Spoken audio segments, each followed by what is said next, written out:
നമസ്കാരമുണ്ട്. സ്കോളർഷിപ്പിനുള്ള അപേക്ഷ ഈ പ്രാവശ്യം തുടങ്ങിയിട്ടുണ്ട്. അപ്പം നമ്മുടെ കേരള മോട്ടോർ തൊഴിലാളി ക്ഷേമനിധി ബോർഡിൽ നിന്നുള്ള അറിയിപ്പാണ് ഈ പ്രാവശ്യത്തെ സ്കോളർഷിപ്പിനുള്ള അപേക്ഷ സ്വീകരിച്ചു തുടങ്ങിയിട്ടുണ്ട്. 2024 ഡിസംബർ, അതായത് ഈ മാസം 15-ാം തീയതി വരെയാണ് അവർ അവധി ഡേറ്റ് കൊടുത്തിരിക്കുന്നത്. അവസാന തീയതി കൊടുത്തിരിക്കുന്നത് ഡിസംബർ 15-ാം തീയതി വരെ, അതായത് ഈ മാസം. അപ്പം 2024 മാർച്ച് 31 മുമ്പായി, അതായത് ആ ഡേറ്റിന് മുമ്പ് നമ്മുടെ ഈ മോട്ടോർ തൊഴിലാളി ക്ഷേമനിധി ബോർഡിൽ അംഗത്വം എടുത്തിട്ടുള്ള തൊഴിലാളികളുടെ കുഞ്ഞുങ്ങൾക്ക് വേണ്ടി അപേക്ഷ കൊടുക്കാം. അപ്പോൾ അപേക്ഷ കൊടുത്തിരിക്കുന്ന കുഞ്ഞുങ്ങളെ ശ്രദ്ധിക്കേണ്ട, കുഞ്ഞുങ്ങളുടെ കാര്യത്തെക്കുറിച്ച് പറയുമ്പോൾ 8ാം ക്ലാസ് തൊട്ട് മുന്നോട്ട്, അതായത് പ്രൊഫഷണൽ കോഴ്സ് വരെ, അതായത് സർക്കാർ അൺഎയ്ഡഡ് സ്കൂളിൽ പഠിക്കുന്ന കുട്ടികൾക്ക് വേണ്ടിയുള്ള അപേക്ഷയാണ് നമ്മൾ അപേക്ഷകൻ എന്ന് പറയുമ്പോൾ നമ്മൾ മോട്ടോർ തൊഴിലാളി ക്ഷേമനിധി ബോർഡിൽ അംഗത്വം എടുത്തിട്ടുള്ള ആൾക്കാരാണ് അപേക്ഷ കൊടുക്കേണ്ടത്.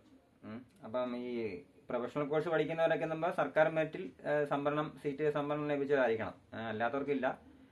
അപ്പം നമ്മൾ അപേക്ഷ കൊടുക്കേണ്ട ലാസ്റ്റ് ഡേറ്റ് വന്നേക്കുന്നത് ഡിസംബർ 15 മാർച്ച് 31 മുമ്പ് മോട്ടോർ തൊഴിലാളി ക്ഷേമനിധി ബോർഡിൽ അംഗത്വം എടുത്തവർ വേണം.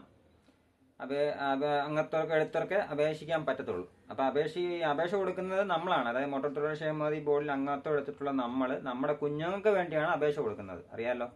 അപ്പോൾ അങ്ങനെ അപേക്ഷ കൊടുക്കുമ്പോൾ ശ്രദ്ധിക്കണമെന്ന് പറഞ്ഞാൽ നമ്മൾ മോട്ടോർ തൊഴിലാളി ക്ഷേമനിധി ബോർഡിൽ പാസ്ബുക്കിന്റെ കോപ്പിയെ കൊടുക്കേണ്ടി വരും. അപ്പം നമ്മൾ കുടിശ്ശികയെല്ലാം അടച്ചതായിട്ട് വേണം, അല്ലെങ്കിൽ നമ്മൾ തൊഴിലാളി വിഹിതമെങ്കിലും കുടിശ്ശികയെല്ലാം അടച്ചെന്നുള്ള രസീത് വേണ്ടി വരും. അതൊന്ന് ഓർമ്മയിരിക്കട്ടെ.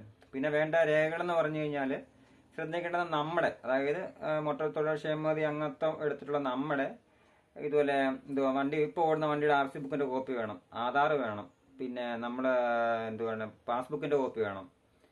അതുപോലെ നമ്മുടെ ഈ ക്ഷേമനിധി ബോർഡ് കുടിശ്ശികയെല്ലാം അടച്ചതിന്റെ പേപ്പർ ഉണ്ടല്ലോ, അതായത് ഈ പറഞ്ഞ പാസ്ബുക്കിന്റെ കോപ്പിയോ തൊഴിലാളി വിഹിതം അടച്ച് കുടിശ്ശിക അടച്ചതിന്റെ രസീതോ ഇതൊക്കെ വേണം. പിന്നെ കുഞ്ഞിന്റെ എന്ന് പറയുമ്പോൾ നമ്മുടെ കുട്ടികളുടെ ആധാറിന്റെ പിന്നെ സർട്ടിഫിക്കറ്റ് എന്ന് പറയുമ്പോൾ ഏത് കോഴ്സ് പഠിച്ചാൽ നിൽക്കുന്നത് അതിന്റെ സർട്ടിഫിക്കറ്റ് അറ്റസ്റ്റ് ചെയ്തത് വേണം.